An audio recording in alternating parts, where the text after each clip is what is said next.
My wife served me divorce papers at my own retirement dinner while our children smiled as if I had finally become useless. I signed calmly and told them, "You have no idea what you just did."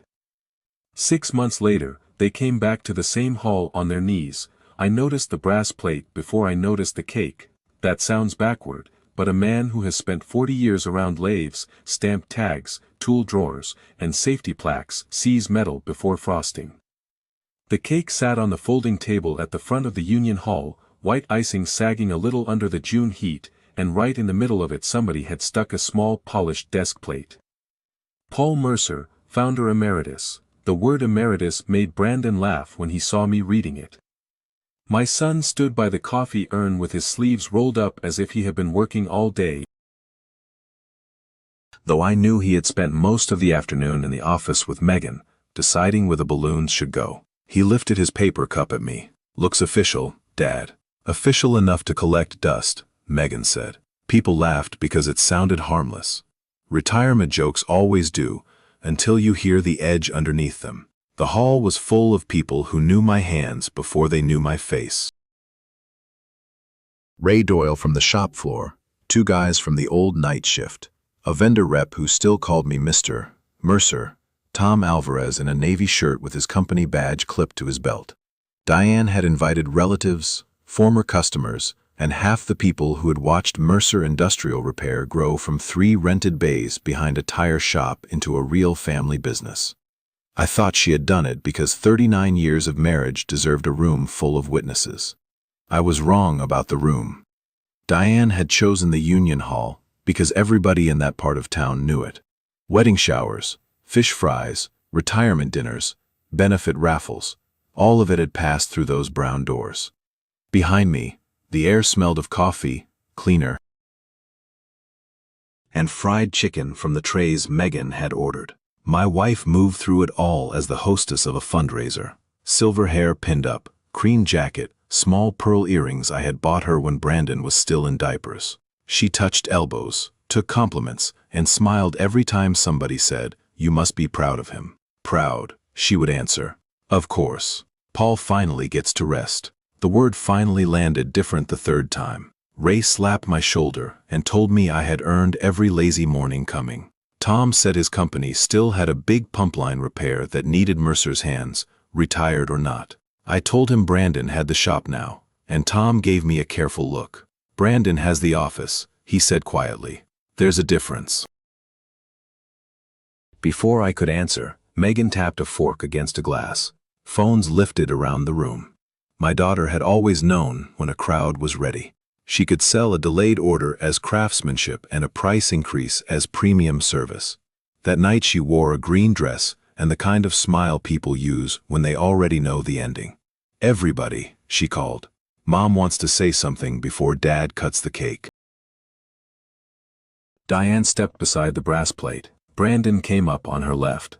Megan stayed on her right. It should have looked familial. Instead it looked arranged, as if 3 people were standing for a photograph they had rehearsed without me. If you think a family can't publicly throw a man away and still demand his name, leave a like, subscribe, and comment this. Where does forgiveness end and access begin? Diane thanked everyone first. She thanked the shop men, the vendors, the old customers, Tom, the cousins who had driven in from Ohio, the women from church who had brought extra pans of potatoes. She thanked Brandon and Megan for carrying the business into a younger season. Then she looked at me with the soft public face I had once mistaken for tenderness. "And I want to thank Paul," she said, "for giving all of us permission to move on." A few people clapped because clapping fills silence before people understand it. Diane reached under the table and brought up a blue folder. The room did not go quiet all at once. It went quiet in layers. First the men near the cake stopped talking.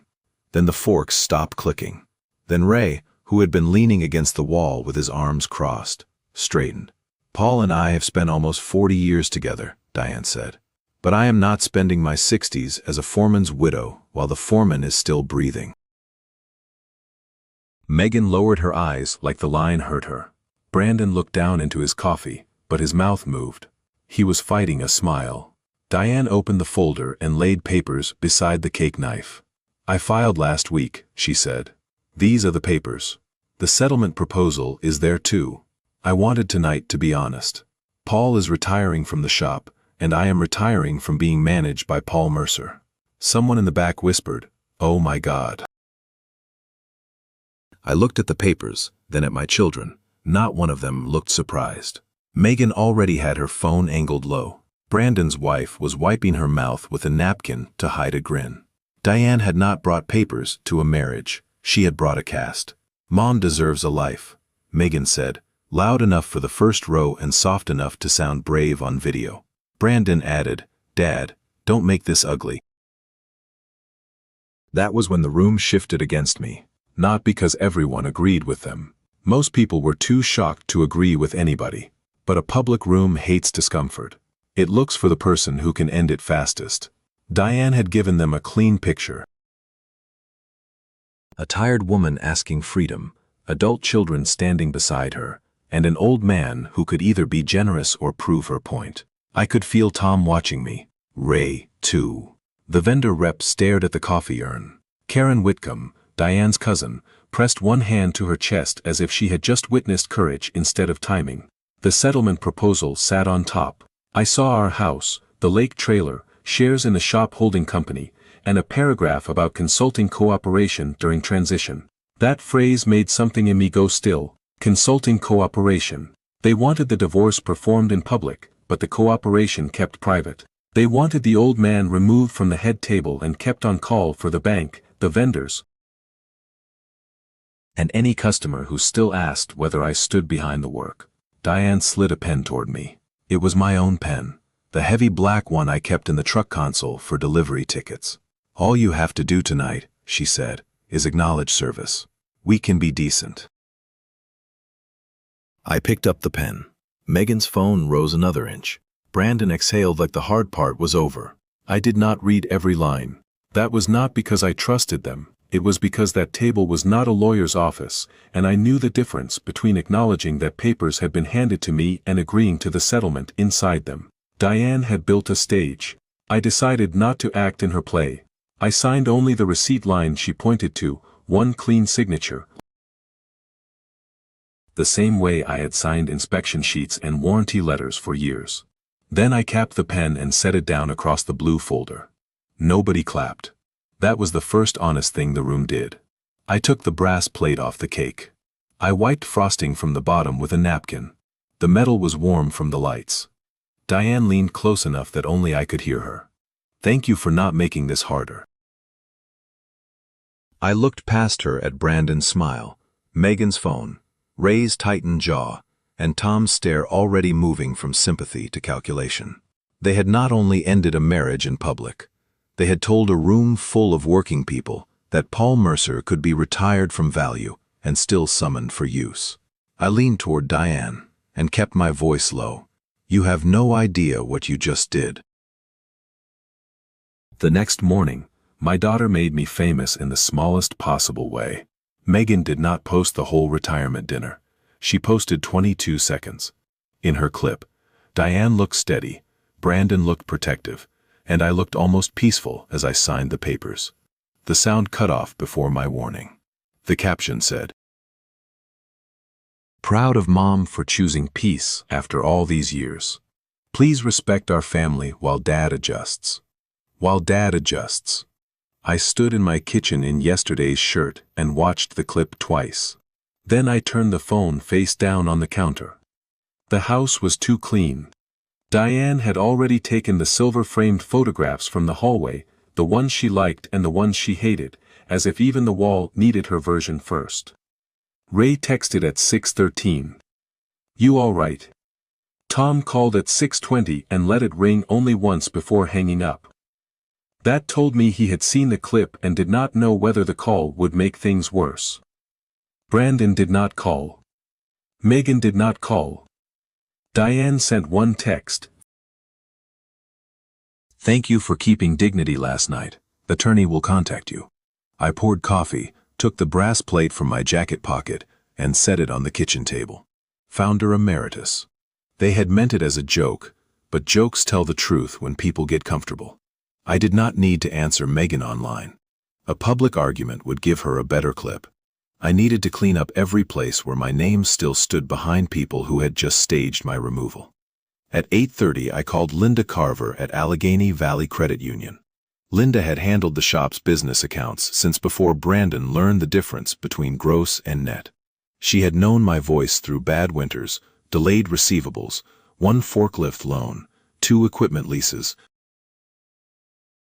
and the year a customer went bankrupt owing us enough to make payroll a prayer.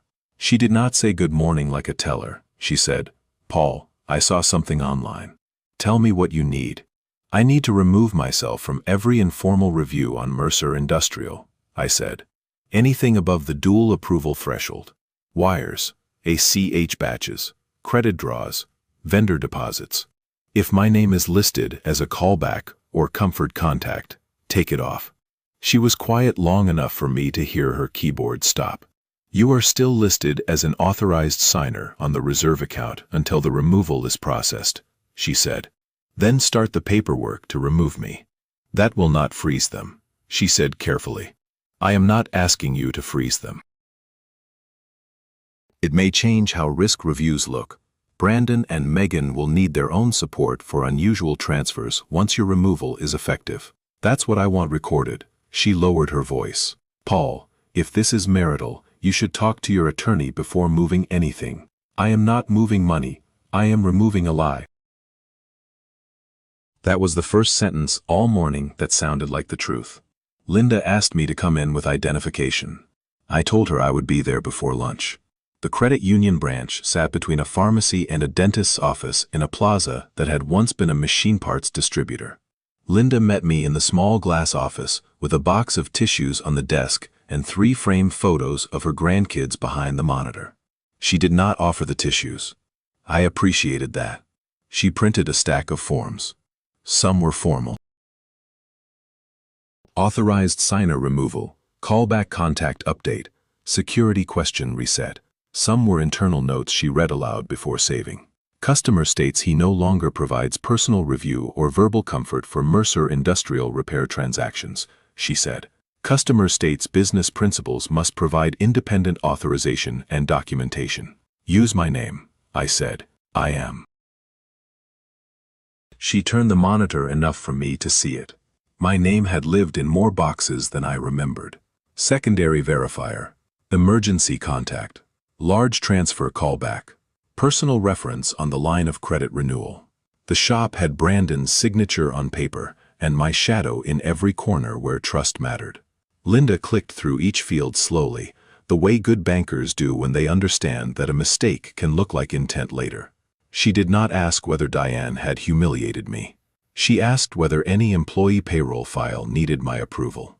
No, I said. Payroll should never have been routed through me. Then I will note that separately. When I signed the last removal form, my hand shook once. Linda saw it and looked away. That small courtesy did more for me than sympathy would have. Back home, I opened the old vendor folder on my laptop. I had kept it out of habit after Brandon moved everything to the company cloud. Habits save men more often than pride does. I wrote the first notice to McBride Steel Supply, then to Penn Valley Bearings, then to the coating shop in Beaver Falls that gave us 30-day terms because I had once driven a replacement shaft there during a snowstorm. I did not insult Brandon. I did not mention Diane. I did not tell anyone to cancel an order. Effective immediately, I no longer provide personal guarantee, verbal confirmation, quality oversight, or payment comfort for Mercer Industrial Repair. Please direct all business decisions and credit questions to Brandon Mercer and Megan Mercer in their official capacities. I read that sentence 6 times. It was cold, but cold is useful when the alternative is begging people to understand pain. The customer letters were harder. Customers did not care about family unless family touched schedule, price, or quality. Tom Alvarez got a separate draft because his company still had a pending pump line repair. I wrote his letter twice and deleted both versions. Then I called Ray. "You at the shop. Where else would I be?" He said, "I am sending notices. They do not touch payroll. They do not touch the men. If anyone says otherwise, call me before you believe it." Ray did not answer right away. Paul, he said finally, you know they are going to say otherwise. I know. By late afternoon, Megan's clip had comments under it from cousins, old neighbors, and people who had never set foot in our shop. Good for your mom. Let her breathe. Retirement is a new beginning. One man wrote that I looked surprisingly classy, which meant he had expected me to break. I closed the page and sent the notices. For 23 minutes, nothing happened. That was enough time for me to wonder whether I had overestimated myself. Maybe my name was just a sentimental extra on papers that would keep moving without me. Then McBride Steel Supply replied, Paul, confirming receipt. Before we approve the next open-term shipment, can you clarify whether Mercer Industrial remains under your quality review? Brandon's office told us last month that you were still keeping an eye on the critical jobs. I read it twice. The kitchen felt smaller on the second read. 5 minutes later, Tom Alvarez called again. This time he did not hang up. Paul, he said, I need a straight answer before my office releases the next purchase order. Are you still standing behind Brandon's shop or not? The brass plate sat beside my coffee cup. Founder Emeritus, dust collector. Museum piece, useful only when someone needed a name. I put the phone on speaker, opened a clean document, and said the first sentence of the answer my family had not expected me to give. No, Tom. From today on, they stand behind it themselves. By dinner that night, I had become the kind of man people warned each other about in comment threads. Not directly. Nobody wrote, Paul Mercer is punishing his wife. They wrote softer things, the American way. Hope he lets her heal. Retirement is hard on men who only know control. Praying the family finds peace. Under Megan's clip, those sentences looked kind. In a town that small, kindness can carry a knife without leaving fingerprints. Diane's cousin Karen called just after 7. I let it go to voicemail. Then she texted. Your wife has been through enough. Please don't make the business part ugly. The business part. That was how fast Megan's edit had worked. 22 seconds of video, and one caption had turned my bank notices into a tantrum people had not even seen yet. I had not raised my voice in the hall. I had not posted Diane's papers. I had not told anyone what Brandon's smile looked like when his mother put my pen in my hand. Still, by sunset, I was the retired husband who could not accept freedom unless he kept the keys. Ray called from the shop office with a compressor running somewhere behind him. Brandon's telling the guys not to worry about rumors, he said. What rumors? That you're pulling your backing because of the divorce. That isn't a rumor. He says you're doing it to hurt Diane. I closed my eyes. There it was. True action, false reason. The easiest lie to sell because it wears the right shoes. I asked Ray what the men had said. Mostly nothing, he told me. That is what worries me. Men on a shop floor do not need speeches to judge a thing.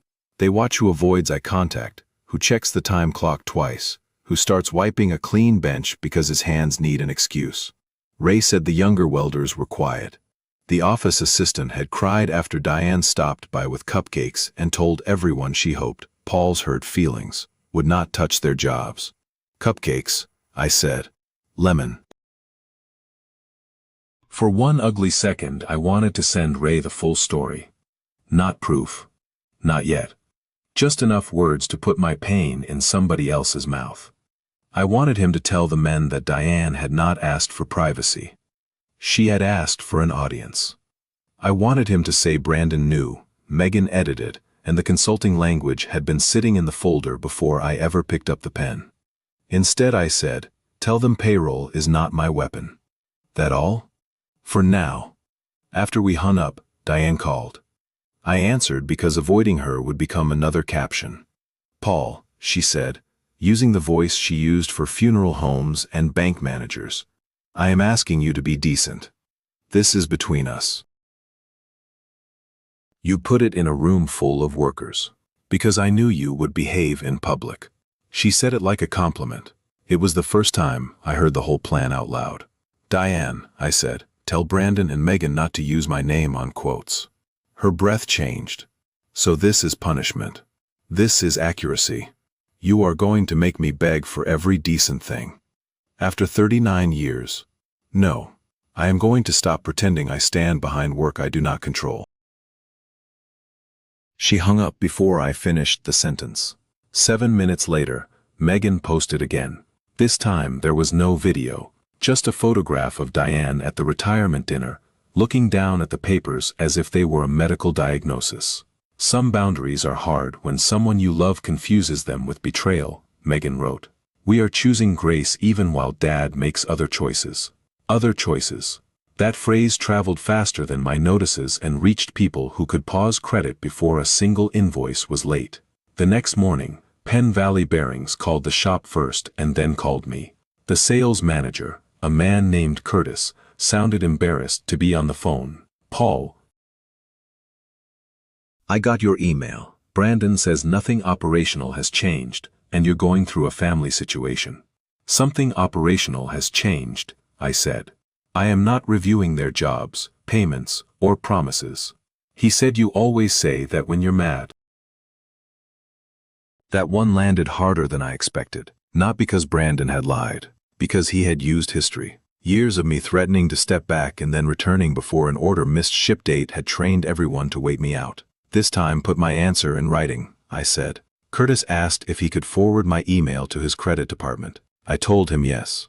Then I sat at the kitchen table with both hands flat on the wood until the urge passed to write one long message to everyone who had clicked a heart under Megan's post. I had the weapon for it, not the full recording, not yet, but enough. The papers, the consulting paragraph, the timestamp on Megan's first post, Diane's sentence on the phone. Because I knew you would behave in public. None of it would protect the men on the floor if I turned the week into a public trial. It would only make people pick teams faster. At noon, Karen Whitcomb came by without calling. She had a casserole dish in her hands and apology in her eyebrows, but she started with Diane's script. Paul, I love you both, she said from the porch, but your wife has been lonely a long time. Then she should have divorced me in a lawyer's office. Karen flinched. She was afraid you would talk her out of it. She was afraid I would ask why the settlement needed me to keep consulting. That stopped her. She looked toward the driveway as if Diane might be sitting there in a car. I did not read that part. She said, nobody was supposed to. After she left, Ray texted again. 2 guys asked if Friday payroll is safe. I told them yes. I need to know if I lied. That was the first real damage. Not comments. Not cousins. Men asking whether their checks would clear. I called Ray instead of texting. You did not lie, I said. Payroll this week should be safe if Brandon runs it normally. If he does not use me as the excuse for a problem that was already there. Ray breathed through his nose. I could picture him in the office doorway, watching the shop floor through dusty glass, pretending not to watch it. The men don't care whose fault it is if the check bounces, he said. I know. Then you better know faster. After we hung up, I finally called Tom Alvarez back. He answered from a conference room. I could hear the flat echo around him. I got your letter, he said. So did procurement. That pump line repair was approved because I told them you were still in the background. I am not. Brandon told my director you were upset and that this would settle down after the divorce papers cooled off. It will not. Tom went quiet. He had been 19 when I taught him how to square a shaft coupling without blaming the drawing. Now he was a man with a title, a department, and people above him who would not care that his old teacher had been humiliated at a retirement dinner. Paul, he said, I put my name on that advance because your name was under mine. If you are out, my office is going to ask why I trusted them. The family version had reached him before my truth had. That was the consequence of staying quiet. I had kept my dignity, and they had used the silence to fill the room. Tom lowered his voice. I need to see you tomorrow. And I need you to tell me whether I just put my job on Brandon Mercer's promise. Tom Alvarez chose a diner 2 towns over, not his office. That told me more than the call had. Men with nothing to hide meet under fluorescent conference room lights. Men trying to keep a mistake from turning into a personnel file choose a booth. with torn vinyl and a waitress who refills coffee without listening. He was already there when I arrived, one hand around a mug, the other on a folder thick enough to make his knuckles pale. Tom had gone gray at the temples, but when he looked up I saw the 19-year-old apprentice who used to wipe his hands on his jeans before asking a question. "I hate this," he said before I sat down. "So do I." He opened the folder. Purchase order. Advance schedule. Scope notes. Photos of the pump line assembly his facilities group needed rebuilt before a fall shutdown. Mercer Industrial Repair sat in 3 different places on the paperwork. My name sat nowhere, which was the problem. My director asked why I pushed the advance through a family shop instead of one of the bigger vendors. Tom said, "I told him their office had Brandon, but their backbone was still you." He slid 1 page toward me. In the notes section, his own typed line read, "Legacy Technical Oversight by Paul Mercer. Long-standing quality relationship." I touched the edge of the paper, not the words. I never authorized that line. "No," Tom said. "You earned it over 30 years. I used it." He took a folded printout from the back of the folder. It was an email from Brandon to Tom's director, sent that morning.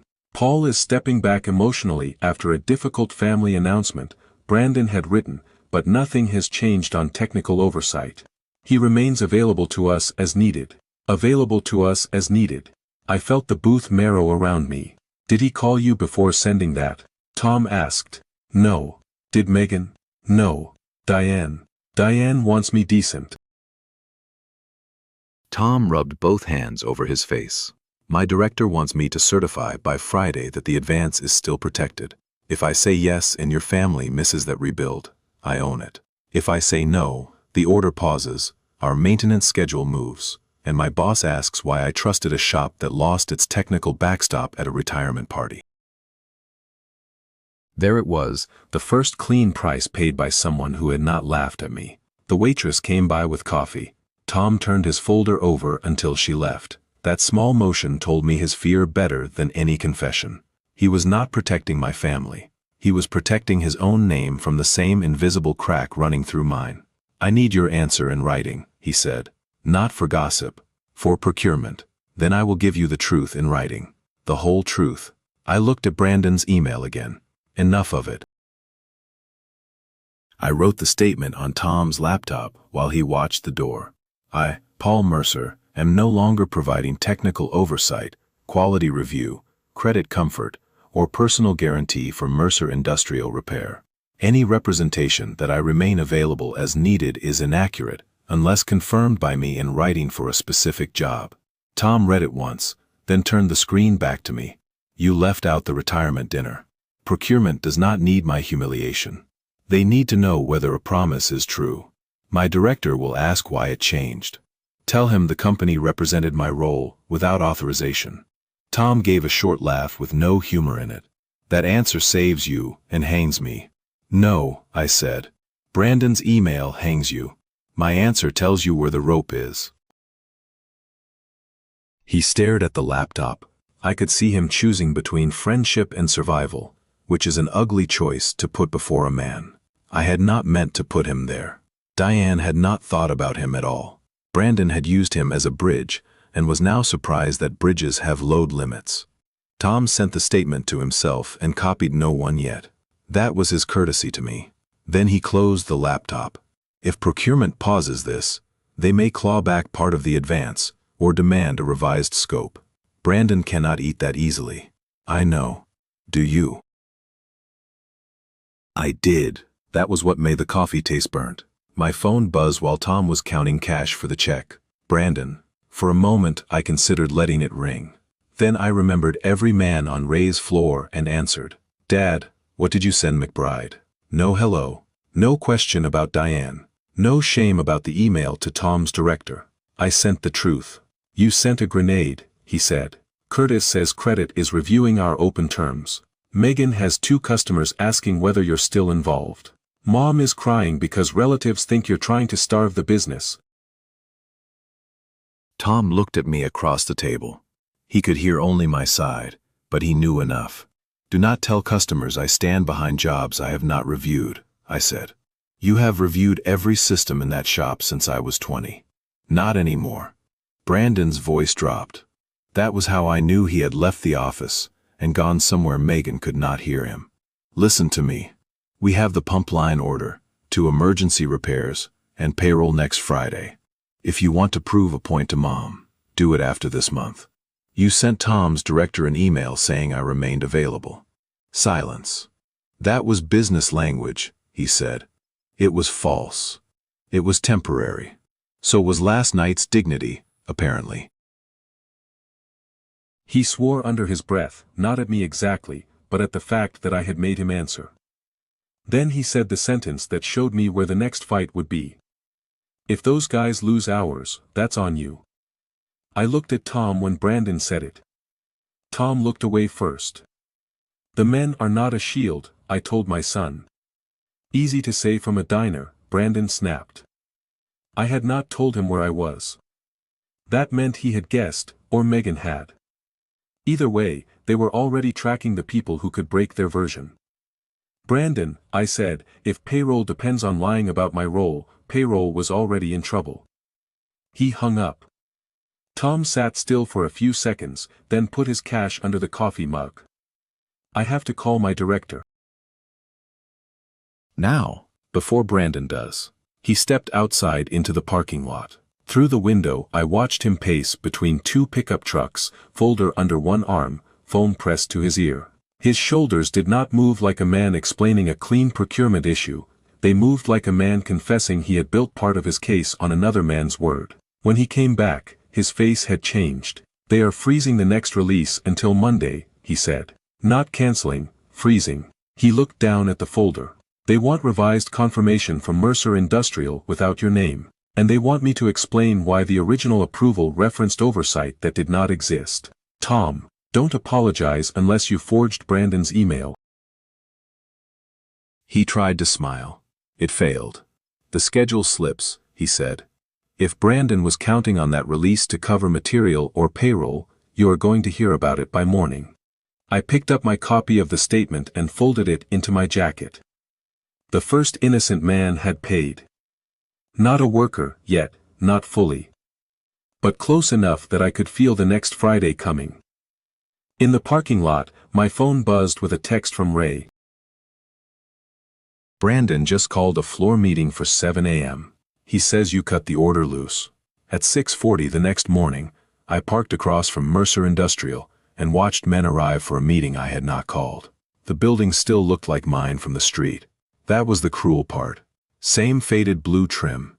Same overhead doors.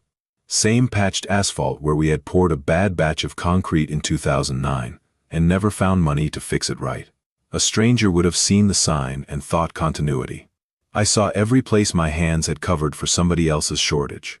Ray stood by the side door with a travel mug and no coat, even though the morning was cold enough to show breath. When he saw my truck, he looked toward the office windows, then back at me, and gave one short shake of his head. Stay out. I stayed in the truck. At 7, Brandon gathered the men between the time clock and the first bay. I could see bodies through the dirty glass, but not faces. Megan was there with a clipboard. Diane was not. That was smart. A mother crying in the office would make the meeting look like family. Brandon needed it to look like business. Ray called me from inside and left the line open in his shirt pocket. Brandon's voice came through muffled, but clear enough. We have a temporary disruption because my father contacted vendors and a customer in the middle of a family matter. Nobody spoke. We are handling it. Payroll is our priority. But I need everyone to understand where the pressure is coming from. There are sentences that sound responsible until you hear what they are built to carry. Megan spoke next. Her voice had the clean edge she used on sales calls. No one is losing a paycheck today because of anything this team did, she said.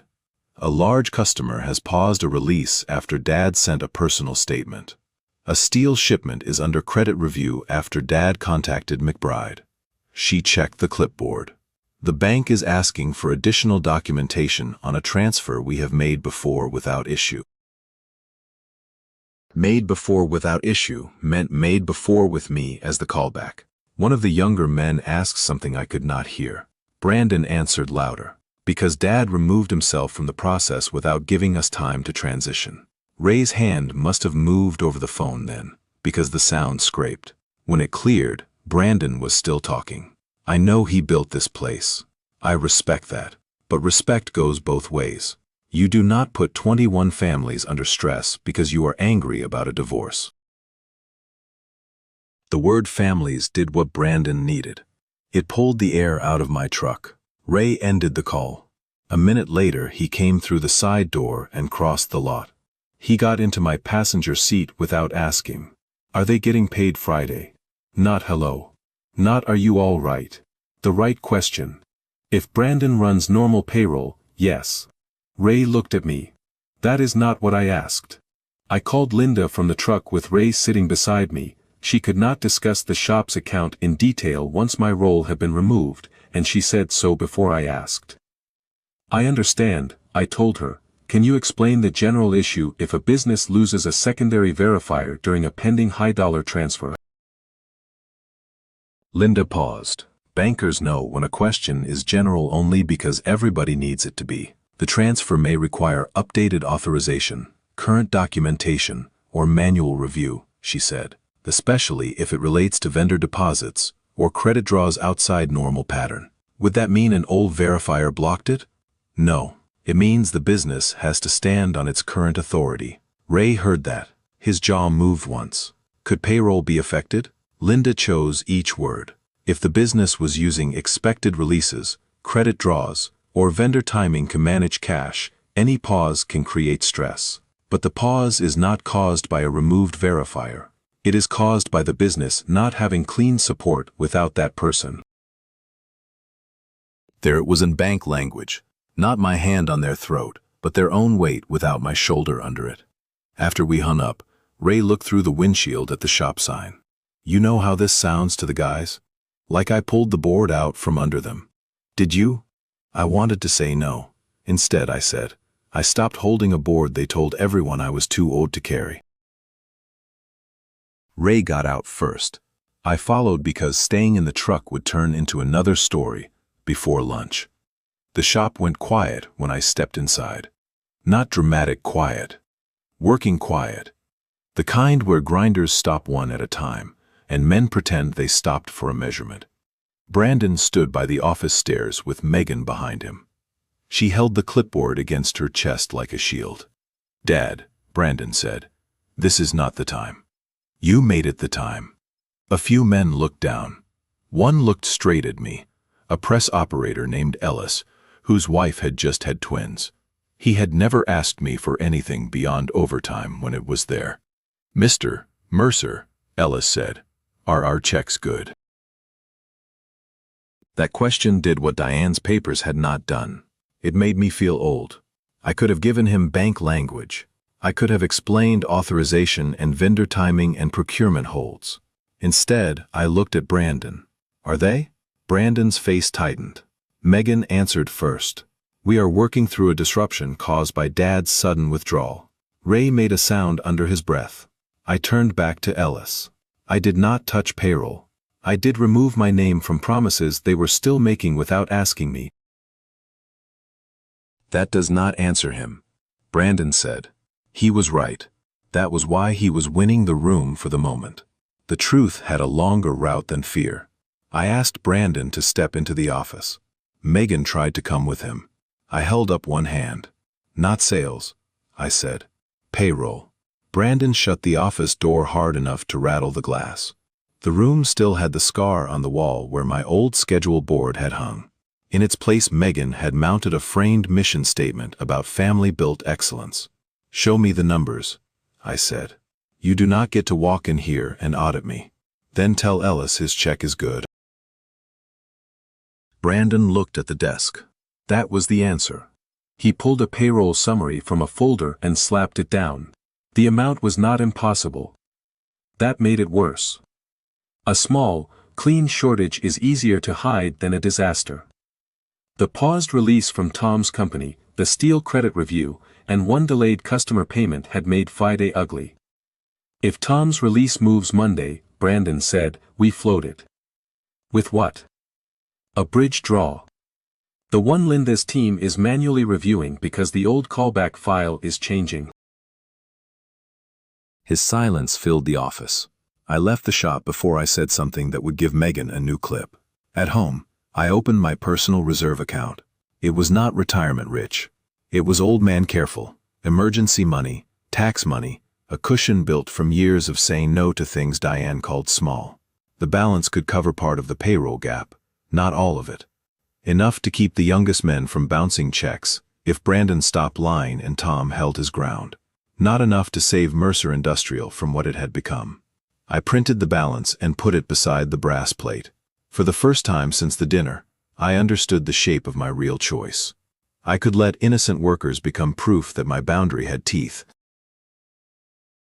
Or I could spend my own safety net and still refuse to give my family back the signature they wanted.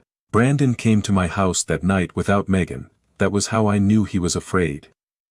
My son liked witnesses when he felt strong. He liked his sister's clean language, his mother's wounded face, a room full of men who needed checks, a customer on speaker, anything that made his request sound larger than himself. But at 8:30, his pickup rolled into my driveway with one headlight dim and no second car behind it. I opened the door before he knocked.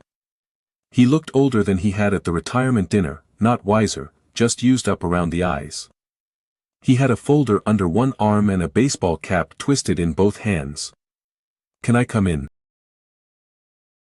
Are you here as my son or as president of Mercer Industrial? His mouth tightened. Does it matter? More than it used to. He stepped inside anyway. The kitchen still held the brass plate, the reserve balance, and the printed payroll summary I had made him leave with me. Brandon saw all three before he sat down. For a second his face changed, and I saw the boy who used to bring broken toys to my bench because he believed I could fix anything if the screws were small enough. Then he opened the folder. I need one confirmation, he said. 1. Linda's review team will release the bridge draw if you give them a current comfort letter and tell Tom's people you're still consulting through transition. There it was, clean and ugly. So you want me back on paper? For a week. No, you want me back where risk lives. He pushed the payroll sheet toward me. Names, hours, deductions, direct deposits. Ellis was on the second page, Ray was near the bottom because foremen always end up after everybody else. Brandon had highlighted the shortage in yellow, as if color could make it less his. You said the men were innocent, he said. Prove it. I can help the men without lying to the bank. The bank is not asking you to lie. They are asking if you are still willing to be documented as a secondary reviewer for this draw. I am not. You could be for one transfer. The refrigerator hummed between us. I thought of Diane at the hall, sliding my pen toward me. I thought of Megan's caption. I thought of Brandon at 7 that morning, telling men their families were under stress because I had pulled away too fast. Did you come here to apologize? I asked. He looked honestly confused. Dad, this is not about that. That answer did more than any insult. It showed me he did not consider the dinner part of the emergency. The emergency, to him, started when my signature stopped working. I turned the payroll sheet around and wrote 3 numbers in the margin. My reserve contribution held through my attorney, Tom's paused release, the remaining gap if Brandon stopped pretending Monday money was Friday money. I can cover this part, I said, tapping the first number. Not through the shop account. Not as a bridge draw. I wrote the rest under it. Attorney-reviewed transition arrangement, documented hours, tax paperwork. I can work with Ray and Tom to make sure the lowest paid men do not bounce checks. Brandon stared at the margin. You would pay workers but not help your own son. Those are not the same thing. They are my employees. Then stop using them as hostages. His chair scraped back. For a second I thought he would leave. Instead, he stood over the table, both hands flat on the wood, exactly as I had stood over benches when he was a kid, and wanted to know whether a bent axle could be saved. You think I wanted that dinner? He said. Did you? His eyes moved away. Mom needed us. For divorce papers on my cake. For a clean break. A clean break does not include consulting cooperation. He swallowed. There it was again. The clause nobody wanted read aloud. The document had 2 stories inside it. One for the room, one for the bank. Megan wrote that language, he said, and you brought it. He looked at the brass plate, then at the reserve balance. If you do this outside the shop, it makes me look like I cannot make payroll. Can you? He did not answer. For the first time that night, Brandon sat like a son and not like a president. His shoulders dropped. The cap twisted in his hands until the brim bent. I don't know how to do this without you, he said. There are sentences fathers wait years to hear, and there are sentences that arrive too late carrying the wrong cargo. That one almost broke me. I could feel the old reflex waking up. Take the folder, call Linda, call Tom, smooth it out, tell Ray the boys were safe, tell Diane we would talk later, tell myself it was only 1 week. That reflex had built the trap. Then learn, I said. Brandon looked up, and whatever softness had come into his face burned off. You always do that. Do what? Turn a lesson into a punishment. I am offering money for workers. You're offering humiliation. No, humiliation was last night. He stood again. Mom said you would make us crawl. Your mother handed me divorce papers in front of men who trusted my word. She handed you freedom too. I almost laughed, but it would have sounded like pain. Freedom from what? From having to run everything. Then why are you here asking me to run the dangerous part? He had no answer. That was when his phone buzzed. He looked at the screen, and I saw Megan's name light up the kitchen. If I leave without this, he said. Mom is going to say you chose revenge over your own blood. Did you come here to ask, or to report my verdict? He put the phone face down, without answering. I wrote a short note on the bottom of the payroll sheet. Paul Mercer will contribute a limited worker protection payment through an attorney-reviewed transition arrangement administered outside Mercer Industrial's operating account and documented by Ray Doyle and Tom Alvarez. This payment does not restore consulting authority, technical oversight, bank approval, credit comfort, personal guarantee, or use of my name by Mercer Industrial Repair. Brandon read it and went red. You make everything sound like court. No, I make it sound like I finally learned to write down the line. Ray and Tom, you're going around me. I am going around the lie. He folded the payroll sheet badly, creasing the numbers. For a second I thought he might tear it. Instead he shoved it into the folder. You know what Mom will do with this. Yes. She'll say you would rather trust strangers than your son. Ray is not a stranger. Tom is not a stranger. And you did not come as my son until the signature failed. That landed, I saw it land. His face went still the way mine must have gone at the Union Hall. He picked up his cap, then stopped at the kitchen doorway. I came here because I thought there was still a dad under all this. There is, I said. That is why Ellis gets help and your false guarantee does not. He left without slamming the door. That hurt more. 5 minutes later, my phone lit up with Diane's name. I did not answer. Her voicemail came through anyway, sharp enough that I could hear the first words without playing it. You humiliated him. I set the phone beside the brass plate and looked at the worker protection note. The line had been drawn. The next move would not come from Brandon. It would come from Diane. Because she had never feared divorce. She feared losing the use of me after it. Diane did not call again that night. She waited until morning and sent an attorney. The letter arrived by email at 9:14, with the subject line, Temporary Conduct During Marital Dissolution. I read it once standing at the kitchen counter. Then again sitting down. The language was polished enough to sound neutral if you did not know whose hands had loaded the gun. My withdrawal of long-standing cooperative support was described as retaliatory. My worker protection note was described as interference with marital/business assets. My refusal to confirm consulting authority was described as an attempt to damage Diane's equitable position by reducing the value of the family enterprise. Family enterprise. Not Brandon's shop when they needed freedom. Family enterprise when they needed me attached. The letter requested that I preserve the status quo until settlement discussions could begin. Preserve the status quo meant restore the old lie. Paul stays useful. Diane stays publicly. Liberated. Brandon keeps the bank comfort.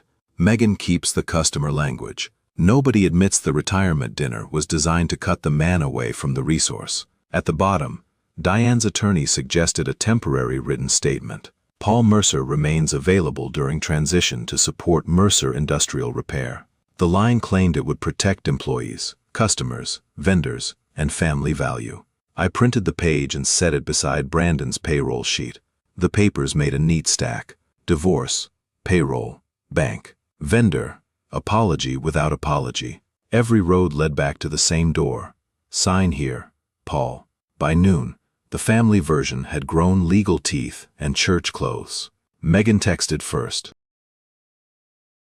Please do not make Mom fight you in court just because you are angry. Then Diane's cousin from Cleveland called and left a message about aging with grace. An old neighbor wrote that men who love their children do not destroy what those children built. Karen sent nothing. That silence stood out because Karen had always filled silence with casseroles, weather, and little prayers. I called a divorce attorney whose name Tom gave me. Her assistant asked whether there was domestic violence, hidden money, emergency property transfer, or a court date. I said no to all of it, then heard how small my answer sounded. When the attorney came on, she was brisk. Mr. Mercer, a public presentation of papers does not resolve a divorce, she said. Do not treat anything from that dinner as final. Do not sign business language if you do not mean it. She paused, then added, do not move marital funds without advice. And do not confuse being decent with preserving someone else's leverage. That last sentence stayed with me. Can they force me to keep consulting? They can ask. They can argue value. They can make you look unreasonable. Forcing personal trust is another matter. There was the local truth, plain and useful. They could not make the old confidence real by writing it into a settlement letter, but they could make refusing it look cruel. I wrote my response with the attorney's warning open beside me. I will not issue any statement that I provide technical oversight, bank confirmation, credit comfort, consulting support, personal guarantee, or customer assurance to Mercer Industrial Repair. I will contribute only to a documented worker protection arrangement that does not restore business authority or permit use of my name. I sent it to Diane's attorney, Brandon, Megan, Ray, and Tom. That was not revenge. That was custody of meaning. If my name was going to move through those rooms, it would move with my words attached. Megan called within 3 minutes. You copied Ray. He has to know what I am offering. You copied Tom. He is part of the worker transition. You are building a case against us. No. I am stopping you from building a case with me inside it. She made a sound like I had slapped her. Mom was right. You want us to crawl. Megan, I want you to stop selling customers a father you publicly retired. She hung up, then sent a screenshot of my response into the family group text. Brandon did not answer there. Diane did. Her message was short. Your father has chosen strangers over his family. I looked at the names on the thread. Cousins, in-laws, 2 church friends, people who had eaten cake under the brass plate. She was not arguing with me anymore. She was building a jury. At 5:30 Karen finally called. I read the consulting paragraph, she said. No greeting. No casserole voice. Who sent it to you? Diane did, by accident. She wanted me to see your response and forwarded the chain. Karen breathed into the phone, unsteady. Paul, I didn't know that language was in there. Most people were not supposed to. I also have something else. I sat down. From the dinner? Yes. Megan had posted 22 seconds. Karen had recorded almost 7 minutes because her grandson in Florida liked family videos, and she never knew when to stop filming. She had started before Diane spoke, while Brandon and Megan were still near the cake. She had caught Megan whispering, "Make sure Dad signs before he starts asking about the transition language." She had caught Brandon saying, Once he signs in front of everybody, he won't make a scene. Karen cried before she sent it. I thought Diane was scared, she said. I thought you were being stubborn. But they knew what that paper said. I did not thank her right away. The video was not a gift. It was a blade, and every blade asks what kind of hand is holding it. Karen, I said, do not send it to anyone else. Not even Diane. Especially not Diane. The file arrived 6 minutes later. Karen named it Retirement Dinner Full, but the thumbnail showed the moment before the official moment. Diane smoothing her jacket, Megan checking her phone angle, Brandon leaning toward his sister, with the smile he later told everyone was nerves. I watched it once without sound. Then I watched it with sound and wished I had not. Megan's whisper was clear. Brandon's answer was clearer. Once he signs in front of everybody, he won't make a scene. Then Diane's voice, low and impatient. And the transition language stays in. I am not letting him wreck the shop just because he is embarrassed. Embarrassed. That was the word she had chosen before she put divorce papers beside my cake. I saved the file in 3 places, not because I wanted to ruin them, because I had finally learned that restraint without custody becomes silence, and silence becomes whatever Megan writes under it. Tom called while the video was still open on my screen. Procurement wants a meeting tomorrow, he said. Ray too. They need to know whether we can move the workers and the job without using your name as cover. I looked at Diane's face frozen on the screen, one hand on the blue folder. I have something they need to see, I said. But only them. Is it bad? It is useful, I said. Bad would be sending it to everybody. Outside, the evening light went gray over the driveway. For the first time, I had proof strong enough to hurt them and a reason not to use it that way. The next morning I watched the recording one more time before the meeting, not because I needed more pain. Pain is a poor editor. I watched it because I needed to know exactly which minutes mattered and which minutes only fed anger. Karen's phone had caught 7 minutes and 12 seconds. I wrote down 3 time stamps. At 1 minute 40, Megan said, make sure Dad signs before he starts asking about the transition language. At 2 minutes 5, Brandon said, once he signs in front of everybody, he won't make a scene. At 2 minutes 31, Diane said, the transition language stays in. I am not letting him wreck the shop just because he is embarrassed. Everything after that was theater I did not need to show. Diane thanking everyone. My hand taking the pen. Megan's phone rising. Brandon looking relieved when I signed. My own low warning, which the clip had cut away. I exported only those 3 pieces and the uncut original into a folder. Then I wrote a note at the top. For verification of business representations only, not for public distribution. That line mattered. Without it, proof becomes appetite. I did not want appetite. I wanted Tom, Ray, and one procurement director to understand why the old confidence could not be restored as if nothing had happened. We met in Tom's office after hours. Not the big conference room. A smaller room with a whiteboard, 4 chairs, and blinds pulled halfway down. Tom's director, a woman named Elaine Porter, joined by video because she did not want family material stored on a company laptop. That told me she was smarter than most people in a crisis. Ray sat beside me with his work cap in both hands. Tom sat across from me and looked like a man trying not to blink. I put the flash drive on the table and did not touch it again. Before you watch, I said, I am not asking you to punish my family. I am asking you to stop relying on a representation they made without my authority. Elaine said, Mr. Mercer, we only need to know whether our purchase order can proceed under clean responsibility. Then you need to know why my answer is no. Tom played the 3 clips. The room did not erupt. That is not how useful truth behaves. It makes people very still. When Diane's voice said transition language stays in, Ray lowered his head. When Brandon said I would not make a scene, Tom closed his eyes. Elaine asked for the uncut file hash and the source. I gave her Karen's name only as witness, not as target. This verifies your position, Elaine said. It does not solve our schedule. I know, I said. That is why Ray is here.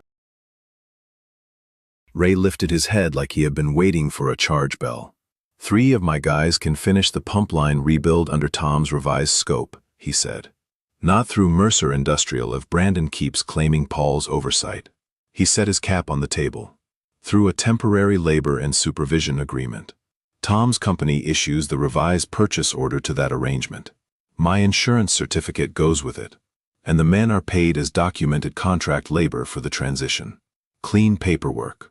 Clean liability. We do only what we can stand behind. Elaine looked from Ray to Tom. That creates procurement issues. It creates fewer issues than false oversight, Tom said. He paid for that sentence as he said it. I saw Elaine's face change. She was not angry, but she was writing his name into the problem in a new way. Tom had moved from man who made a questionable recommendation to man proposing a salvage plan. Your department eats the delay, she asked. Some of it, Tom said. I will take that upstairs. Ray added, the men get paid for the hours they work, not charity work. I slid my worker protection note across the table. I can cover part of the payroll bridge if the payment goes through the attorney review transition arrangement and not through Brandon's account. Elaine read it. You understand this does not protect your family business. Yes. It may weaken it. It already weakened itself by selling my name after throwing me out of the room. No one argued. That silence was not victory. It was accounting. The first call from Megan came before I reached the parking lot. What did you show them? Tom must have warned Brandon that the order path had changed. Brandon must have warned Megan because Megan always arrived with the sentence polished. Enough, I said. If you leaked private family video to hurt Mom, I will make sure every person who praised your dignity knows what you really are. I did not leak it. You showed it. To the people your false business claim reached. She went quiet, then said, You're crueler than I thought. I looked back through the office window. Ray was still inside with Tom, bending over the revised scope. 2 men trying to keep pay attached to work while my daughter called restraint cruelty. Megan, I said, if you post one more version using my name, I will answer with documents, not feelings. I hung up and sent 3 notices before I drove home. 1 to Mercer Industrial, 1 to the major vendors, 1 to Tom's company. The wording was plain. No use of my name, my history, my technical reputation, or my quality review. No use of my personal relationships in quotes, customer assurances, credit requests, or transition statements without current written approval from me. The full video stayed in my possession. Karen got a message from me too. Do not forward it. If anyone pressures you, send them to my attorney. That was the hardest restraint of the week. Not because silence protected them, because using the video publicly would have felt good for about 10 minutes and poisoned every worker conversation after that. The transition took 12 days to set up and cost every person involved. Tom's department absorbed a delay and a memo. Ray moved 3 men onto the revised work and caught hell from Brandon for stealing labor. I wired the worker protection payment under the arrangement my attorney reviewed, and the number leaving my reserve account looked larger on the confirmation screen than it had looked on paper. Ellis's check cleared, so did Ray's. So did the 2 youngest men's. That mattered more than winning any argument that week. Mercer Industrial did not close. That would have been too simple. It kept opening the overhead doors every morning, kept answering phones, kept sending quotes with cleaner language because my notices had made the old wording dangerous. But customers asked different questions now. Vendors asked for deposits. Elaine's office moved the pump line work through Ray and Tom's temporary path. Brandon could still run a shop.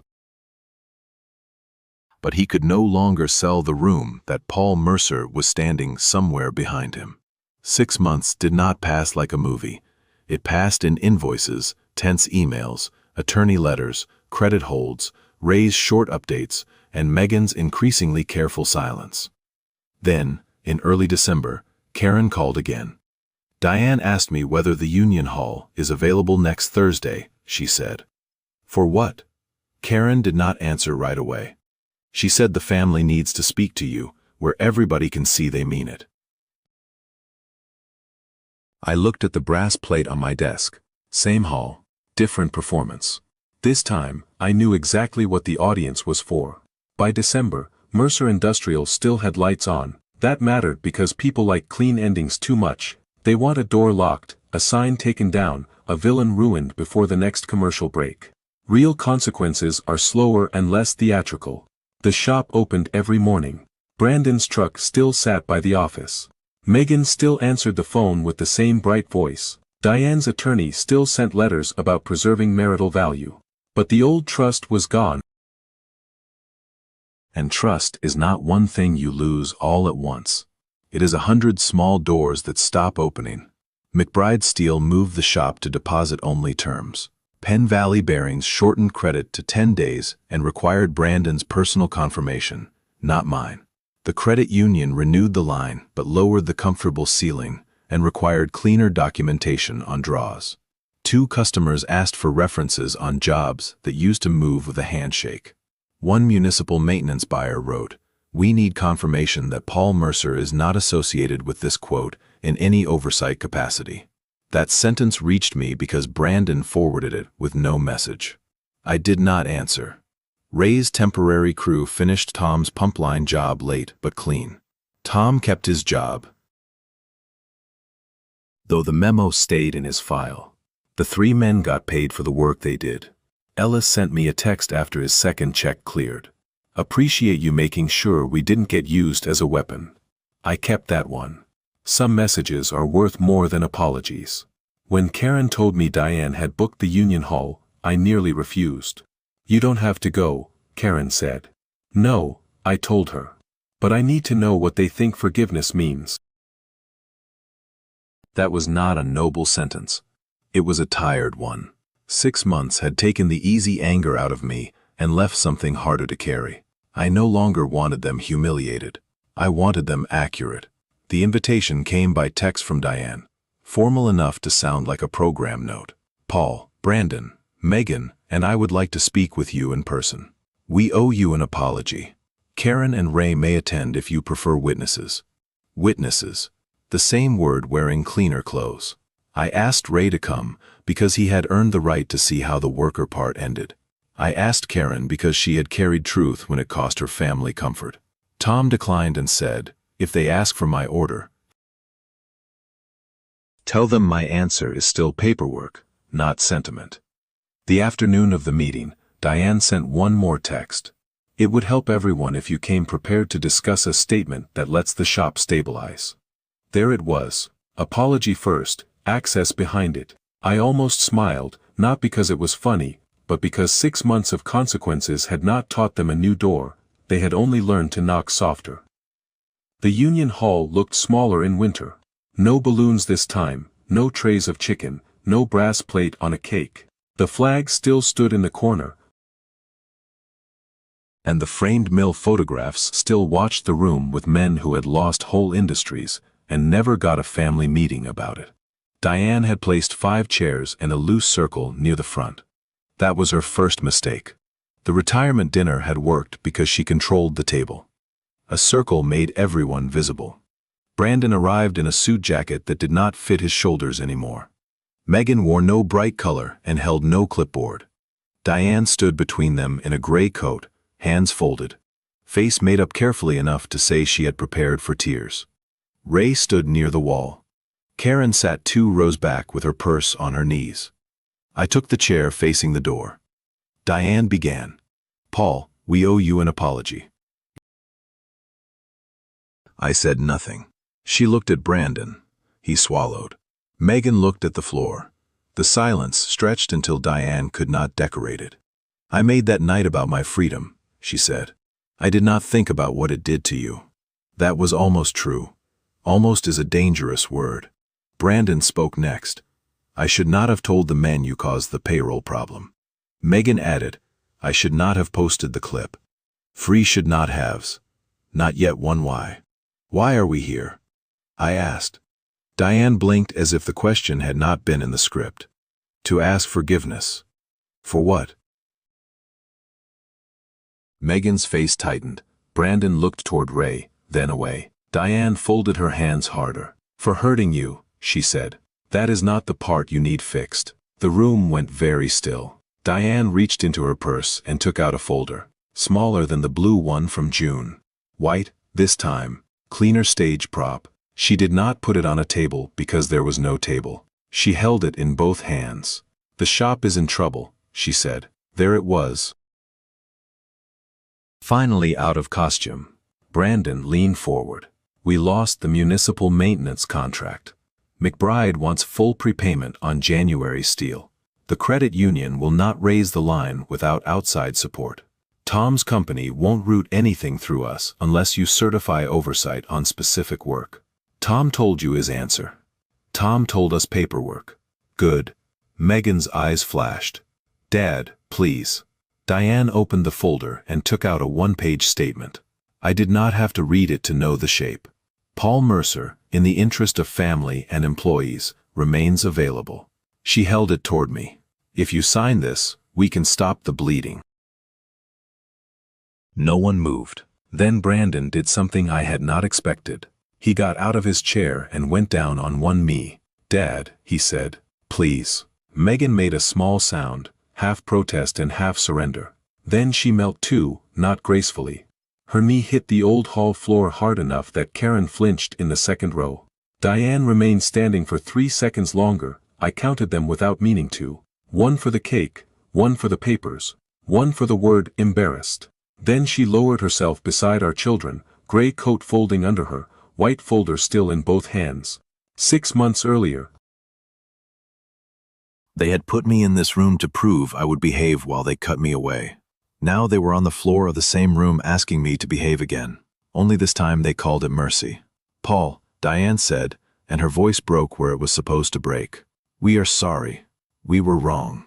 I was wrong. Please help us keep what we built. What we built, I repeated. She nodded quickly. Yes. All of us. I looked at Brandon. What do you want back? He swallowed. Your confirmation with the bank. I looked at Megan. What do you want back? She wiped under one eye. Your name on the customer statement. Just for transition. I looked at Diane. What do you want back? She held up the white page. Your signature. There it was. Not my chair at Sunday dinner. Not my place in the family photograph. Not the years they had turned into a stage joke. Signature, name, comfort, access. Ray looked at the floor. Karen covered her mouth. I took the paper from Diane's hands and read the first line. Then I folded it once and set it on the empty chair beside me. I can forgive words, I said, but signatures are not apologies. Diane stayed on her knees after I set the paper aside. That was the first real sign she did not control the room anymore. In June, every movement had belonged to her. The folder, the pen, the cake, the timing, the phone angles. In December, she had chosen the same floor and then discovered she could not make it mean what she wanted. Paul, she said, please don't do this. Which this? Leave us with nothing. Ray lifted his head at that.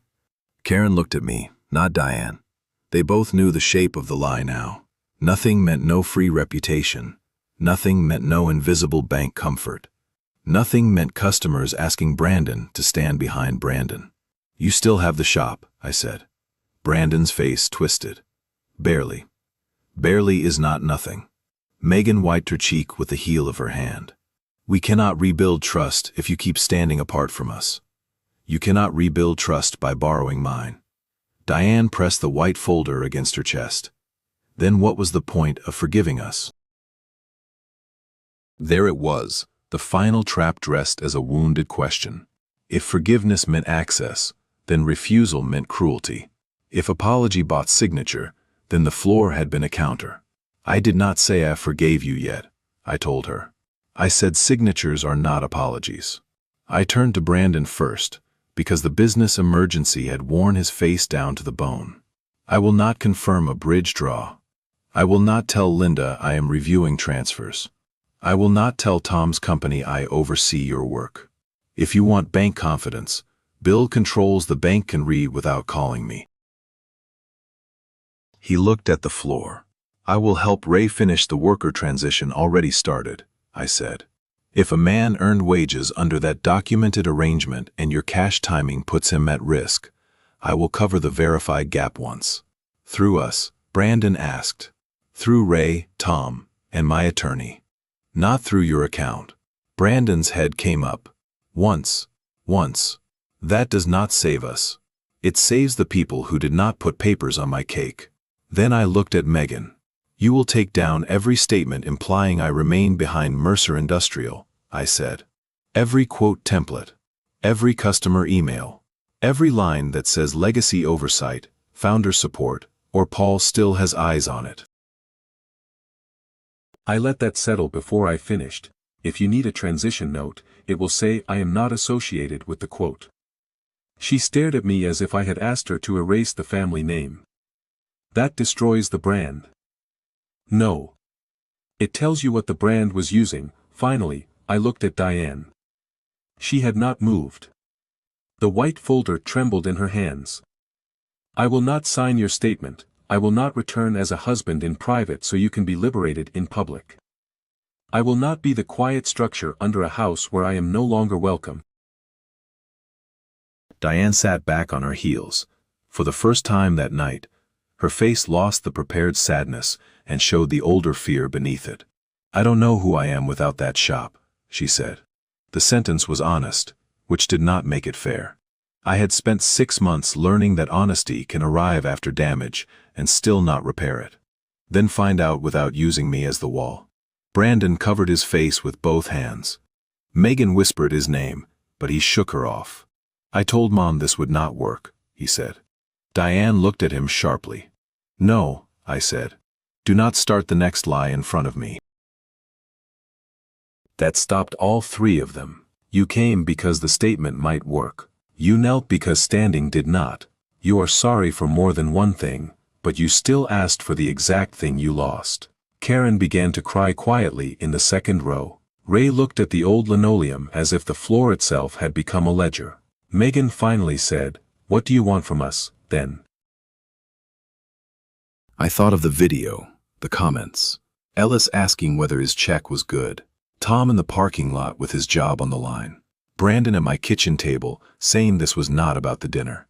Nothing I have to supervise, I said. That was the cruelest mercy I had. Ray walked me to the door after they stood up. Diane did not try to touch my sleeve. Brandon kept the white statement folded in his fist until Megan took it from him and put it back in the folder. They left by the side exit, not the main doors. Pride still knows where the crowd might be, even when there is no crowd. Outside, Ray stopped under the hall light. You sure about the worker payment? Yes. Even after that. Especially after that. I said workers were not the weapon. I meant it. He nodded once. Then I will send you only documented hours. And no family messages through you. I was hoping you'd say that. The transition took another month to finish, not cleanly. Nothing human finishes cleanly. 2 men stayed with Brandon because they had mortgages and did not want trouble. 3 kept working with Ray on Tom's path. Ellis found a better job at a plant outside Greensburg and sent me a picture of his new time card. Mercer Industrial moved to a smaller bay by spring. Brandon sold 1 machine he used to brag about. Megan changed the website. The phrase founder guided disappeared first, then family legacy. Then every photo where I stood in the background with my arms folded and somebody else's promise in my mouth. Diane's attorney kept writing for a while. Mine kept answering shorter. No restored consulting authority, no bank confirmation, no customer statement, no use of name. People ask whether I forgave them. They want that word because it puts a ribbon around a story and lets everyone carry it more easily. I did not hate Diane. That is not the same as returning to her. I did not stop loving my children. That is not the same as letting them spend me. I answered Brandon's occasional texts about practical matters. I sent Megan no more screenshots, and she sent me no more posts. When Diane and I signed the later papers through attorneys, the room was small, quiet. and ordinary. That was the dignity she should have chosen first. Tom and Ray rented 2 bays near the river by summer. Not a grand new company. No shiny sign. Just work that could be quoted honestly. They asked me to come by twice a week, look over critical jobs, and tell them when they were about to make an expensive mistake. They put the arrangement in writing. They paid me for it. They did not ask me to be invisible. On the first day, Ray handed me a small box. Inside was the brass plate from the retirement cake. He had cleaned the frosting from the screw holes and mounted it on a piece of dark walnut. Paul Mercer. No founder emeritus. No joke. No family slogan. Around it. I set it on the corner of the new desk, beside an unsigned customer reference letter that Brandon had mailed me through his attorney and I had returned, unanswered. The plate caught the afternoon light from the shop window. For a long time, I just looked at my own name without anybody else's need attached to it. That was the part they had not understood at the Union Hall. A signature is not love. A name is not family property. And when people publicly throw away the man behind both, they do not get to come back 6 months later and call access forgiveness. Thank you for listening to the end. If this story stayed with you, leave a like. Subscribe for the next family drama, and tell me in the comments. Would you have helped the workers while still refusing the family your signature?